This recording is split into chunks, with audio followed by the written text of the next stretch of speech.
Yo he hecho una presentación conjuntamente con la presentación de Gesber Benavente para seguir una secuencia misma del Código Nacional. Y en concreto en una temática compleja, porque dice en el tema que me han asignado debilidades y fortalezas del Código Nacional de Procedimientos Penales. Quizá en la tarde, cuando presente el Código Nacional que hemos escrito Gesber y yo, podríamos ampliar mucho más estas variables.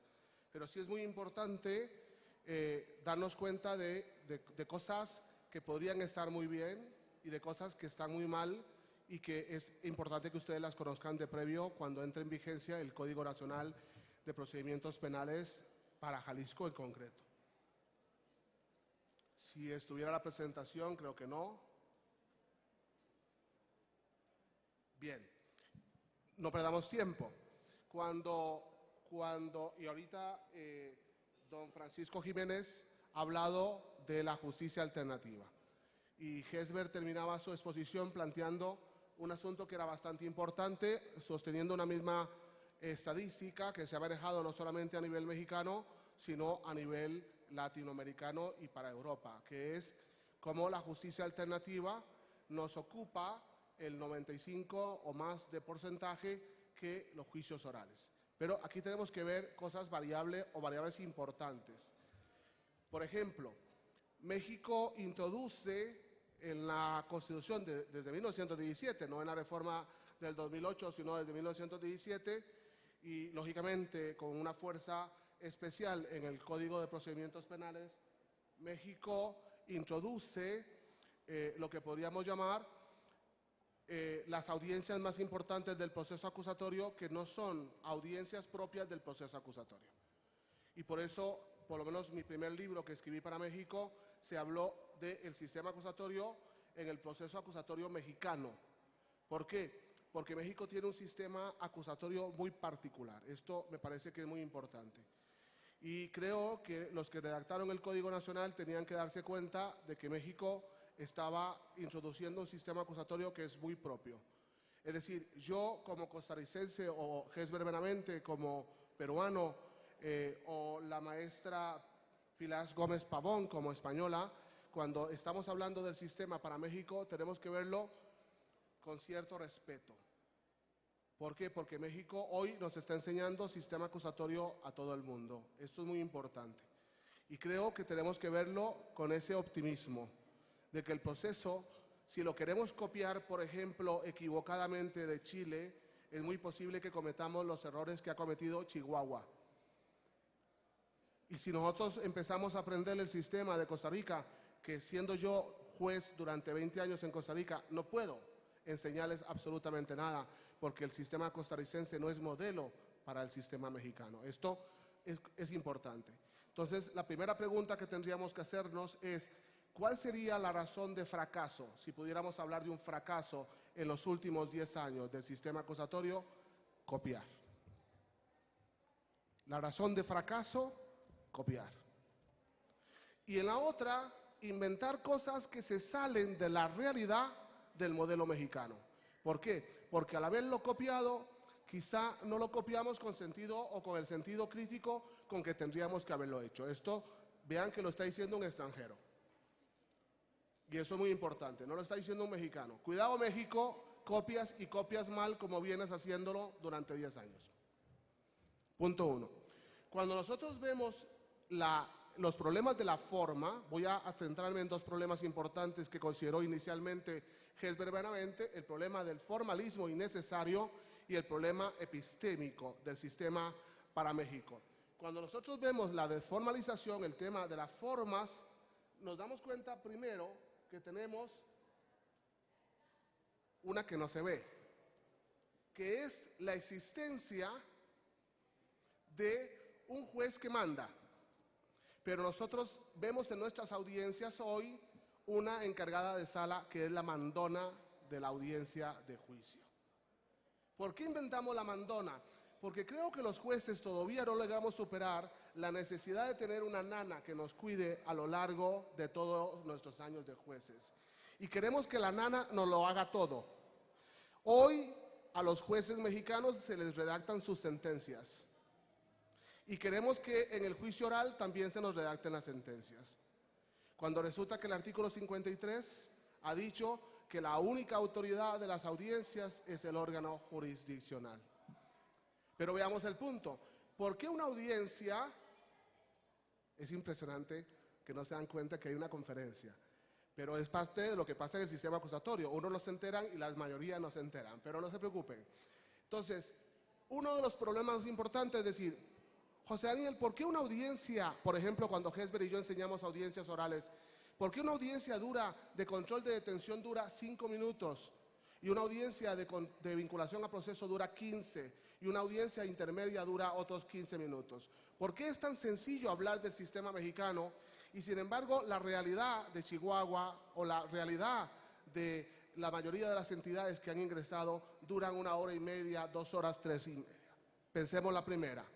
Quitemos los 10 minutos en el que la nana habla, en que la chica se llega a decirnos a nosotros cómo tenemos que comportarnos, si sales no entres, si entres no salgas, no hables, no uses celulares, y hay un montón de autoridades, ¿no? Sacamos nuestro celular y resulta que viene el policía y nos manda esos mandones. Quitémosle esos 10 minutos.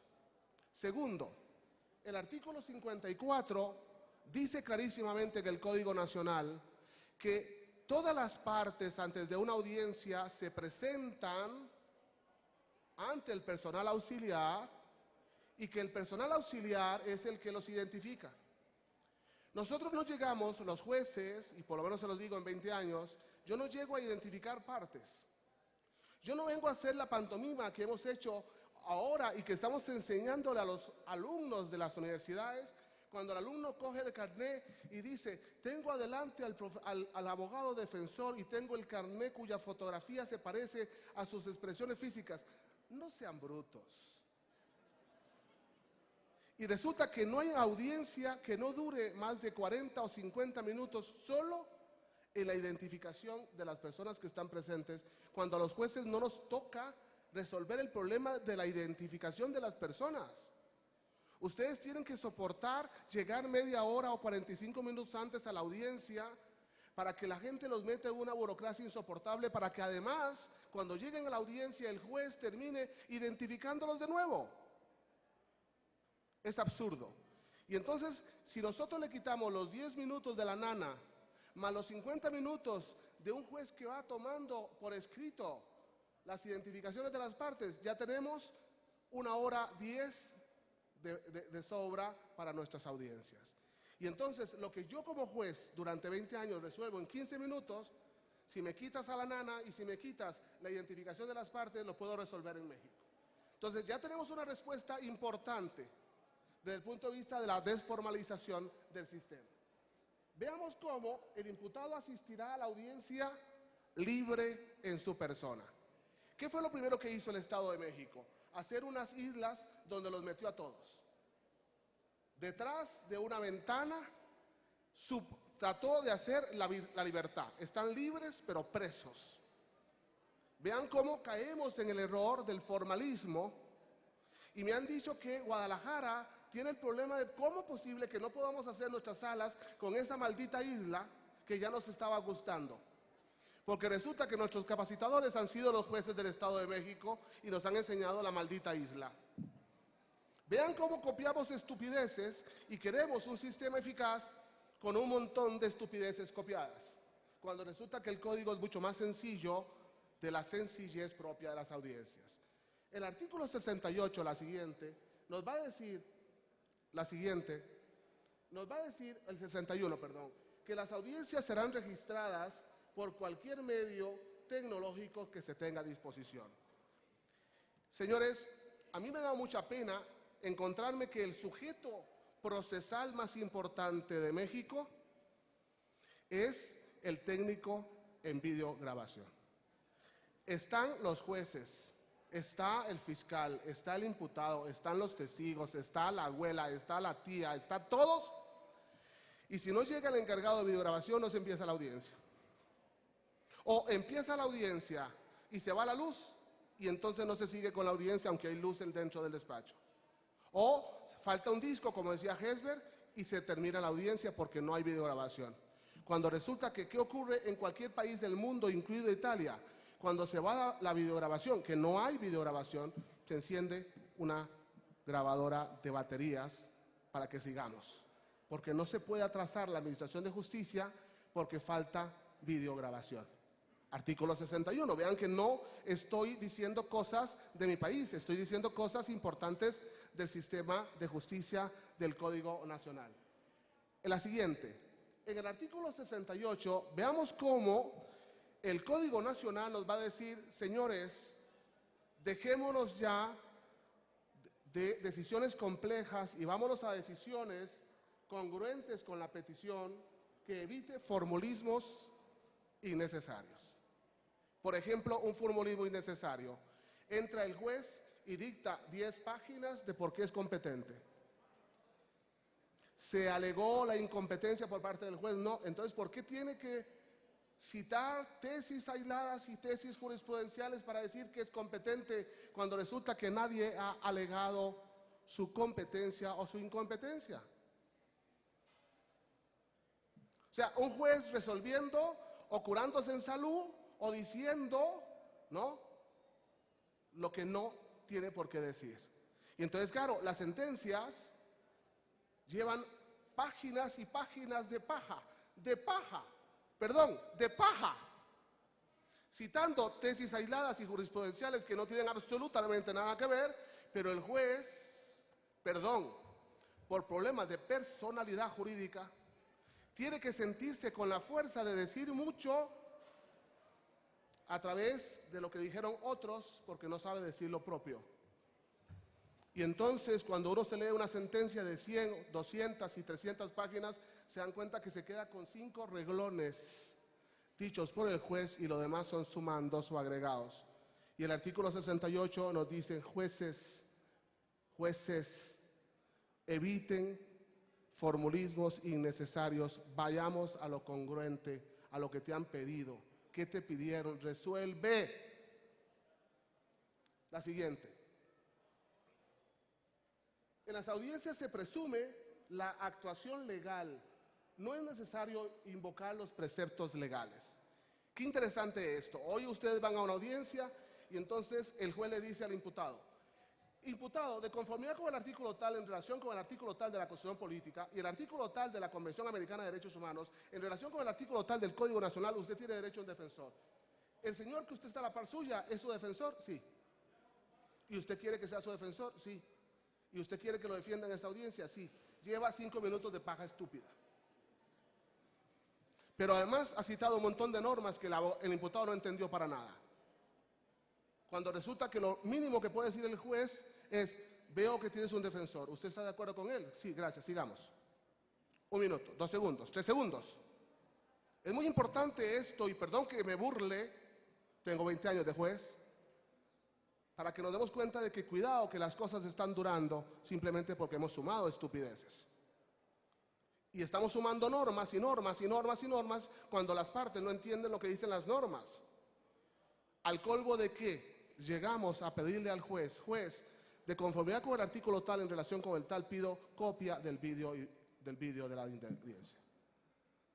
En la misma audiencia. Y es posible que se nos ocurra citar el artículo para pedir que se ponga el ventilador y el artículo tal para ir al baño.